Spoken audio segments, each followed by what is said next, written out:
responsabilité de Dieu et son serviteur. Pourquoi? Il y a une disait ici. Quelqu'un vient dire, pasteur, j'ai volé une corde. Mais si tu as volé une corde, non, pasteur, j'ai volé une corde. Et à cause du fait que j'ai volé la corde, on m'a maudit. Mais si tu as volé la corde, est-ce que la corde est encore là? La corde est encore chez moi. Donc, amène la corde, on va prier. Et puis tu vas aller rendre la corde au propriétaire. Mais la personne ne dira pas au pasteur, pasteur, j'ai volé une corde. Mais au bout de la corde, il y avait un bœuf. Quelqu'un me suit? Il m'a dit la chose à moitié. J'ai volé une corde. Mais au bout de la corde, il y avait un bœuf. Ça veut dire que le bœuf appartient à quelqu'un. Et donc tu as volé le bœuf de quelqu'un et tu l'as mangé. Mais c'est parce que tu as volé le bœuf de la personne que tu as mangé que la personne t'a maudit. Et la malédiction a eu accès à ta vie. Donc les gens viennent, ils font des confessions à moitié au pasteur. Pasteur, voilà ce qui m'arrive. Mais qu'est-ce qui s'est passé? Non, c'est-à-dire que j'ai fait ça. Mais ils disent pas de l'autre côté. Ils disent ce qui les arrange. Dis à ton voisin, si tu passes ton temps à dire ce qui t'arrange, le diable va te déranger.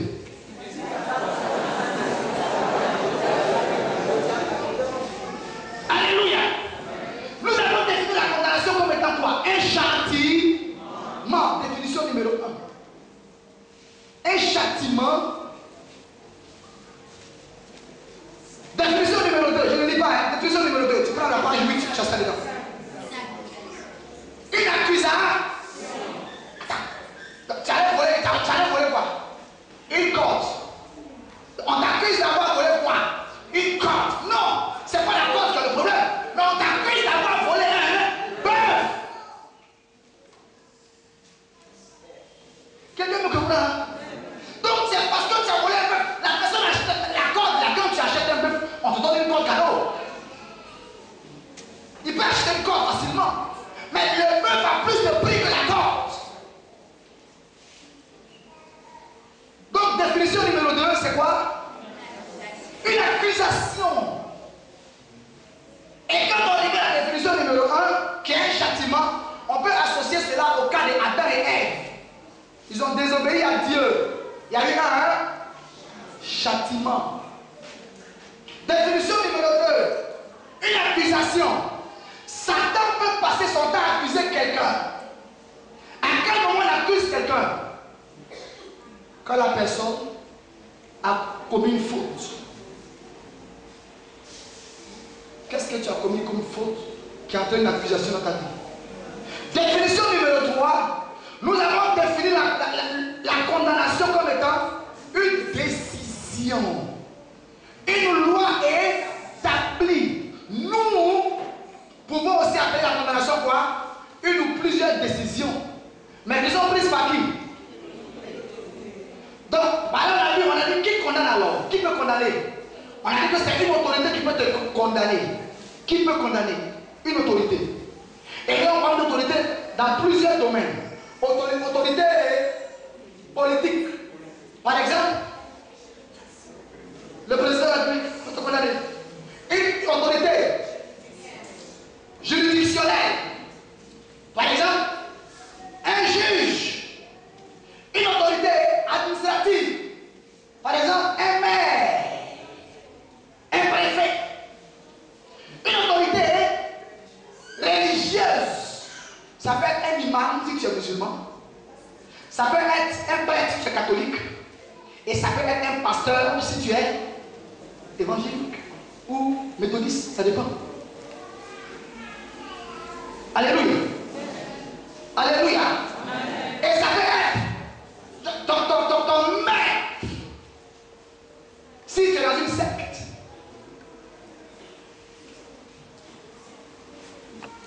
Alléluia. Le maître du vaudou. Ça peut être aussi le maître de la le responsable de la forêt sacrée. Le féticheur. Le charlatan. Qui te protégeait, disant qu'il te protégeait.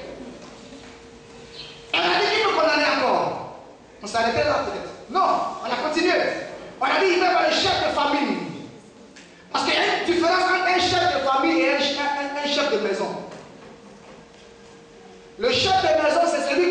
sa femme, et puis il a ses enfants. Mais le chef de famille, lui, il est responsable de plusieurs chefs de maison. Donc la décision d'un chef de famille prime sur la décision du chef de maison. Donc ton père, devant certaines situations, n'a aucune parole, il se tait. Parce qu'il y a un chef de famille qui est là. Quelqu'un me suit? Qui peut encore condamner? Le père biologique, la mère biologique, même la tante, même l'oncle qui a été établi sur toi comme autorité. Qui peut encore condamner? Ah, la liste peut continuer. Il peut avoir une autorité coutumière. Le chef de village peut te condamner. Quelqu'un me suit? Alléluia. Donc, qui dit à ton voisin qui t'a condamné à toi? Alléluia. Et on a vu que la condamnation, je ne veux pas le sur tout le séminaire, on n'a pas cette. La condamnation va t'amener à payer une amende.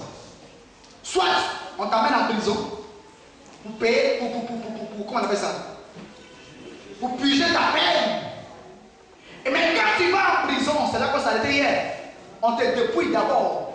Même si tu as des lunettes qui coûtent cher, tu as des bracelets en or, tu as une montre en or, tu as un costume qui te coûte peut-être 5 millions, ça dépend. Tu as des chaussures chères. On va tout enlever avant de te mettre dans la cellule. Donc on te déshabille.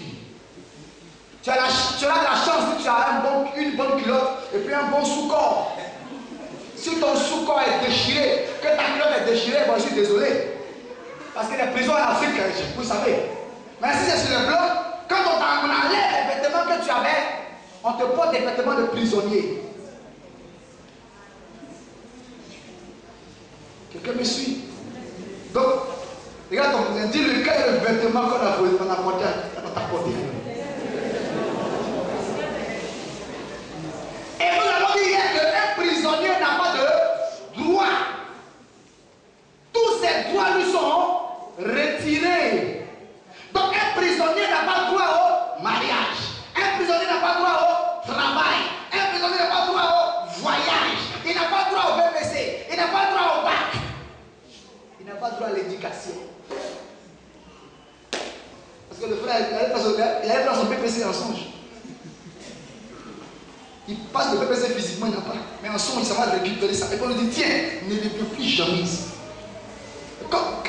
Il y a des gens qui vont te remettre quelque chose sous la pression du Saint-Esprit. C'est le feu qui va les amener à te remettre ce qu'ils ont pris concernant. C'est pour ça qu'on est venu aujourd'hui. Regarde ton voisin, dis-lui, qu'est-ce qu'on t'a pris? Ce matin, on va récupérer ça. Opération. Récupération. Je vais lire maintenant la parole de Dieu. Alléluia. Prends ta Bible. Ce qui me donne la joie ce matin, vous savez, pendant que j'étais en train de penser au message de ce matin, Dieu me dit, mais tu cherches trop loin. Ne cherche même pas loin. Je vais te donner ce que tu dois donner à mon peuple. Parce que c'est mon peuple. Et je me suis assis, Seigneur, donne-moi. Il a changé mon message au bureau. Seigneur, donne-moi. Il dit, vous êtes au quatrième livre sur les fondements. Hein? On est au quatrième livre sur les fondements. Entendez-vous, s'il vous plaît. Fondement, délivrance des fondements 1, les alliances. Délivrance des fondements 2. Délivrance des fondements 3. On est au quatrième livre. Quatrième livre sur les fondements. Il dit, mais cherche loin, je vais te montrer. À travers ça, je vais te donner le texte que tu dois prêcher à mon peuple. Il dit, on est dans quel mois? Alors, le mois de septembre, 9e mois. Il dit, il faut noter. D'abord, j'ai mis 4. Il dit, note, 9. J'ai mis 9. Il dit, on dit c'est quel jour? On dit c'est le 22. Il dit, je te donne maintenant. Le 4 et le 9, c'est la référence biblique, le chapitre. Mais le 22 là, c'est le premier verset que tu dois donner à mon peuple ce matin. Tu dis, mais il s'agit de quel livre alors? Il dit, regarde sur ta chair. Quel est le verset que tu as placé? J'ai dit Ésaïe 61. Il dit, bon, si c'est Ésaïe, et le texte dit, Jésus dit, je suis venu libérer les captifs. C'est le résumé d'Ésaïe 61. Il dit, si c'est Ésaïe. Maintenant, le livre, c'est le quatrième livre. Quatrième livre, c'est le fondement. C'est le quatrième mois. 9e mois. Donc, mets Ésaïe 49 alors. Donc, j'ai écrit Ésaïe 49. Il dit, mais c'est le quatrième jour. Et c'est le 22e jour. Donc, prends ta Bible, dans Ésaïe 49, verset 22.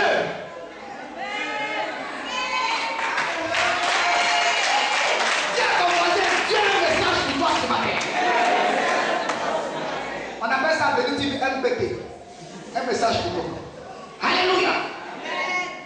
Prends ta Bible rapidement. Ésaïe 49, verset 22. Libra Sakalatoria. Oh, j'aime ce Dieu-là, vous savez. C'est un Dieu de révélation. Ce matin, on n'a pas de la parole, non? La parole des hommes peut être annulée. Mais la parole de Dieu est éternelle. Elle est la même hier, aujourd'hui et éternellement. Bien aimé, je veux dire que ce matin, il y a un ainsi par l'éternel pour toi. Il y a un ainsi par l'éternel, ainsi par un sorcier sur ta vie. Il y a eu un ainsi par un sorcier sur ta vie. Ainsi par à manipuler ta vie. Il y a eu ainsi par d'un chef de famille sur ta vie qui t'a imposé la situation que tu vis. Il y a eu ainsi par d'un chef coutumier, d'un magicien, d'un mystique sur ta vie. Et c'est son ainsi par sa parole est devenue chère. Et sa parole a manipulé ta vie. Sa parole a pris forme de sorte que ce que tu vis, c'est la matérialisation physique de la parole qui a été déclarée sur ta vie. Mais je t'annonce ce matin qu'il y a un ainsi par l'Éternel pour toi. Et quand on vous a dit, il y a un ainsi par l'Éternel pour moi ce matin. Et quand Dieu dit ainsi par l'Éternel, ça veut dire que tout ce qui vient, Dieu prend, il se prend lui-même comme garant. Il est responsable. Ce que Dieu ne dit pas, il ne fait pas. J'annonce à quelqu'un ce matin, Bethany Espérance, il y a un nouveau chapitre de ta vie qui s'ouvre ce matin. Non, quelqu'un va comprendre. J'annonce à quelqu'un ce matin, il y a un nouveau chapitre de ta vie qui s'ouvre ce matin. Peu importe tes origines, peu importe la maison de ton père, peu importe celui qui t'a condamné, mais je t'annonce ce matin qu'un nouveau chapitre de ta vie s'ouvre ce matin. C'est un chapitre, une page. Un chapitre peut être composé de plusieurs livres, de plusieurs versets. En un chapitre 1, ça peut prendre 100 pages. Ça peut prendre 200 pages. Ça peut prendre 300 pages. Mais là, écoute-moi. Si une page fait 1 an, tout dépendra de la connotation que l'Éternel donnera. Donc j'annonce à quelqu'un ce matin. La Bible dit, dans Ésaïe chapitre 49, à partir du verset 22, ainsi parle. Ce n'est pas le pasteur Élie, non. Si c'est la parole du pasteur Élie, elle ne peut pas s'accomplir. Alléluia. Alléluia. Si c'est la parole du pasteur Élie, elle ne peut pas s'accomplir. Mais si c'est la parole de Dieu, Dieu lui-même est responsable.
son dernier produit.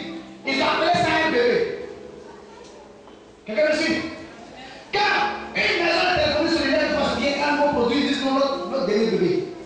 Quelqu'un me suit? Donc un bébé, ce n'est pas forcément un bébé que tu as enfanté. Mais un bébé peut être le produit, de ton travail, peut être la bénédiction que Dieu t'a réservée, mais qu'on t'a arraché. J'annonce à quelqu'un, ce que Dieu avait réservé pour toi avant la fondation du monde, et bien qui t'avait été arraché à cause d'un sorcier, d'un mystique, d'un marabout. Dieu dit ce matin, il lève sa main.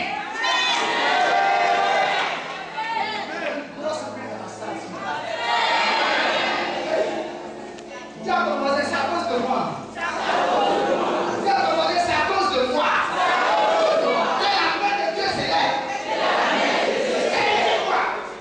Il dit, hey, ils ramèneront tes fils entre leurs bras. De la même manière qu'ils ont pris eux-mêmes là. Ils vont ramener ça comme ça. Et pendant que je suis en train de parler, je vois un groupe de personnes en train de courir dans ta direction.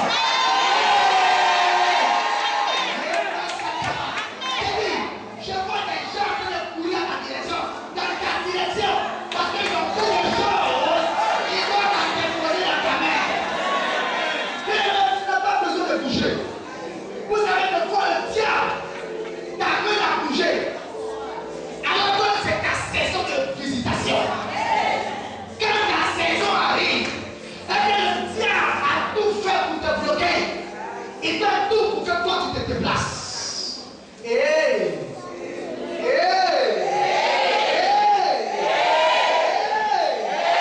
Il s'arrive. Ton élévation arrive.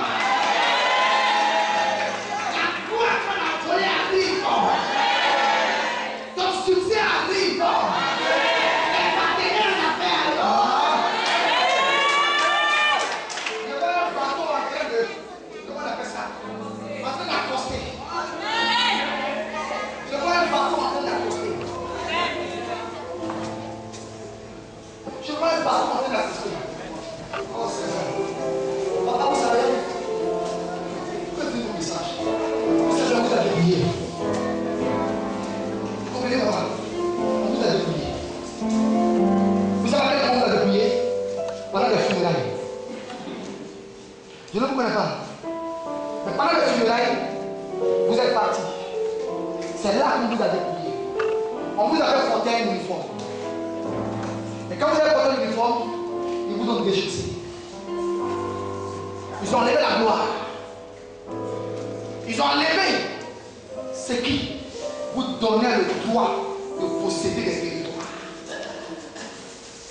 Donc ils ont pris. Mais ce matin, ils arrivent. Ils arrivent. Ils arrivent. Je dis, Dieu continue, verset 23. Il est écrit, c'est le chapitre de ta vie. Un nouveau chapitre écrit. Et puis quand j'ai regardé les différents versets, c'est 5 versets. Alors que c'est le 5e jour du séminaire. Oh mais Dieu fait les choses parfaitement quoi.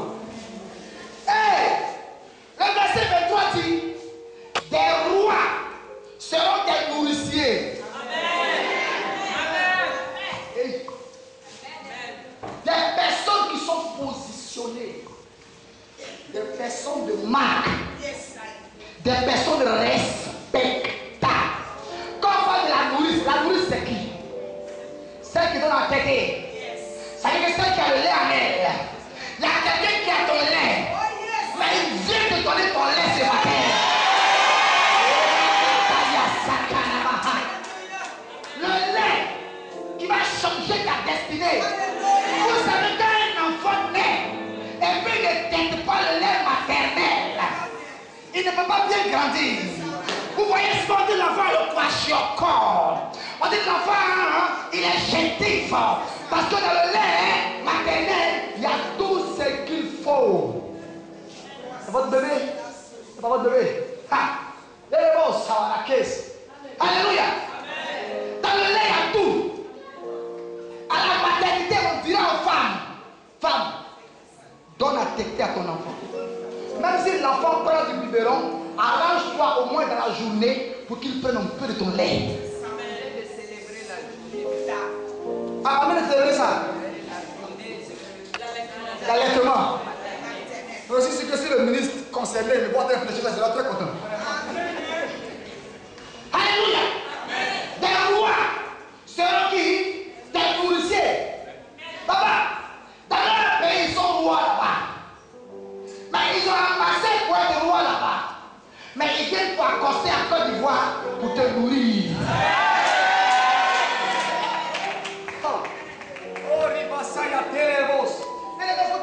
Je suis rentré dans un message prophétique ce matin pour quelqu'un. Des rois. Des rois. Des rois. Mais vous dites, moi, quand on parle des rois, puisqu'il y a un seul garçon dedans, on dit des rois. Alors qu'il peut y avoir plusieurs femmes dedans. Que ce soit une femme ou des hommes qui t'ont débrouillé. Et donc, ils vont t'envoyer ça, mais ils vont te nourrir. Quelqu'un me suit ce matin. J'ai dit après ce séminaire, il y a des gens qui vont connaître une gloire pas possible dans leur vie. Ils vont savoir que l'Éternel est Dieu. Puis on a entendu parler de Dieu, mais on ne l'a pas encore vu. C'est pour ça que beaucoup s'amusent avec leur vie. Ils n'ont pas encore vu Dieu. Puis moi j'ai vu Dieu. Pendant que j'étais encore musulman, sur la nappe de prière, je prends mon Coran et puis je le place sur la nappe de prière. Je prends la Bible de mon voisin de chambre parce que j'étais à l'intérieur. Je mets sur ma nappe de prière. Je dis Dieu, toi qui as fait le ciel et la terre, moi tu sais que depuis ma naissance, je t'ai suivi à travers le Coran. C'est ce que mes parents m'ont appris. Vous savez, c'est l'information que tu as reçue là qui te modèle. Et des fois, pour enlever une information qu'on a donnée depuis longtemps, c'est difficile. Seigneur, si je vais devant un imam pour lui demander quel est le chemin, il me convaincra en tant qu'imam, il me dirait que c'est le Coran. Si je vais devant un pasteur pour lui demander, il me convaincra en tant que pasteur pour lui dire que c'est la Bible. Moi, je ne vais aller nulle part. C'est toi qui m'as créé. Montre-moi entre la Bible et le Coran quel est le chemin qui mène à toi. Je ne peux pas m'amuser à mon appel. Ce n'est pas un homme qui m'a amené au Seigneur. Donc un homme doit me détourner du Seigneur. Ce n'est pas un homme qui m'a amené au Seigneur. Donc un homme, je ne peux pas baser ma confiance en un homme.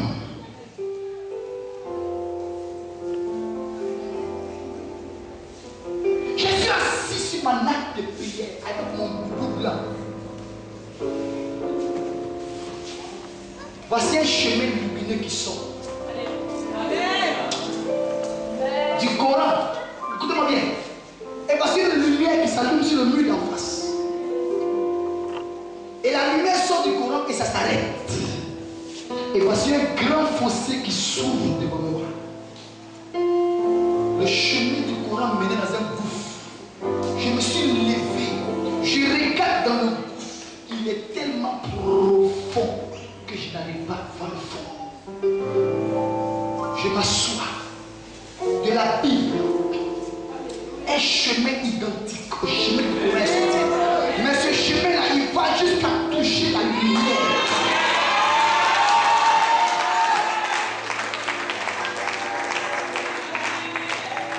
Je n'ai pas demandé à un homme. Bien, mais un homme peut se tromper. Mais Dieu ne te trompera jamais. Voilà pourquoi il dit dans Jérémie 33, verset 3, invoque-moi. Il n'a pas dit consulte un homme. Il n'a pas dit invoque un homme. Il dit invoque-moi. Si dans ta situation tu invoques un homme, tu vas te perdre. L'homme te donnera les conseils selon ce que lui a reçu comme information.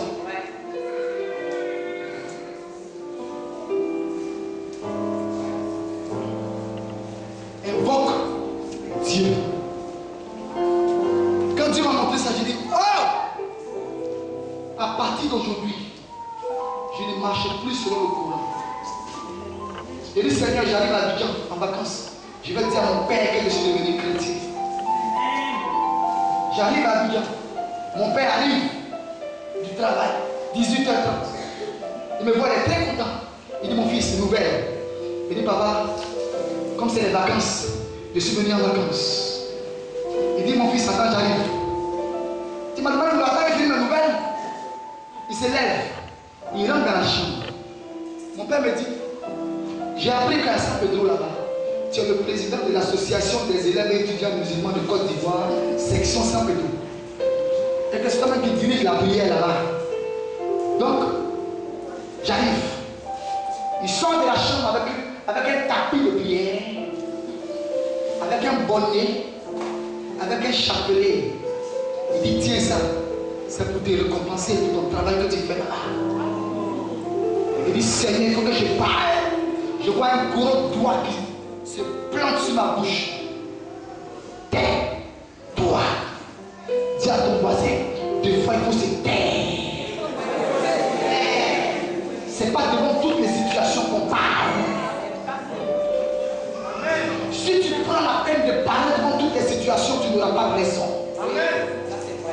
Mais si tu donnes le temps à Dieu de parler à ta place, de parler pour toi, la raison sera pour toi. Je me suis tué. J'ai pris ce que le Dieu a donné. Puis je me suis assis. Le Seigneur, j'ai fait comment? Il dit, il t'a donné, non? Prends. Seigneur, mais je dois prier dessus, non?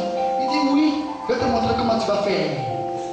Dieu, quand Dieu dit, va comme ça, il te montrera comment faire. Il te montrera comment faire. Si Dieu a commencé avec toi, ne finis pas avec les hommes. Si tu as commencé une activité avec Dieu, ne finis pas avec les hommes. Si tu as commencé une marche avec Dieu, quand ça devient difficile, arrête-toi et tourne-toi vers Dieu. Seigneur, j'ai commencé avec toi. À ce niveau, j'ai fait comment? Ne va pas venir pour dire, j'ai commencé avec Dieu, mais comme Dieu, je ne le vois pas, là, toi, je te vois. Dis-moi comment faire. Il dit là, moi, ça dit que dans ma famille, là, voilà comment on fait quand c'est comme ça. Alors que ce que lui a reçu, c'est de sa famille. Mais de qui? Dis à ton voisin, ta marche est dirigée par qui?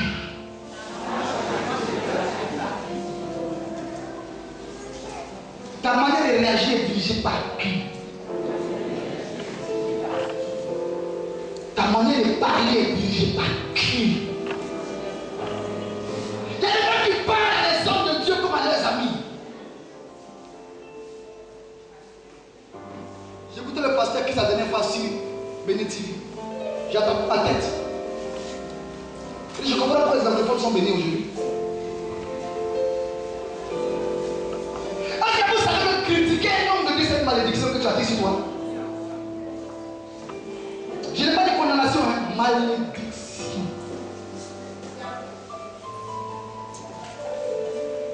Ça veut dire que Dieu s'est trompé. Il dit, qui es-tu pour juger mon serviteur?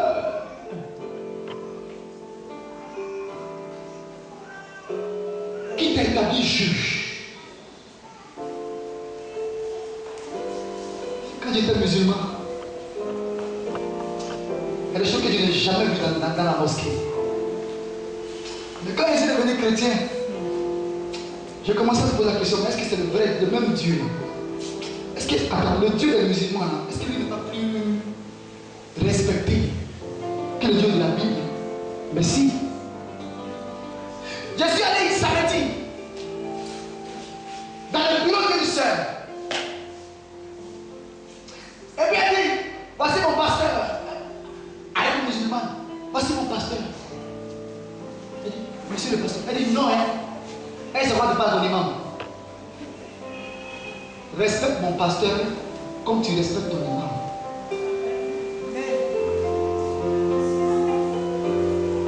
Quelle est la manière que tu utilises pour amener les gens à parler de ton pasteur? Celui qui a la responsabilité de ton âme, comment est-ce que tu amènes les gens à le voir?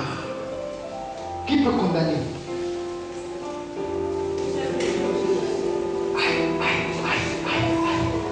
Dis à ton voisin dans l'oreille. Est-ce que ce que tu vis n'est pas une condamnation venant d'un homme de Dieu par là?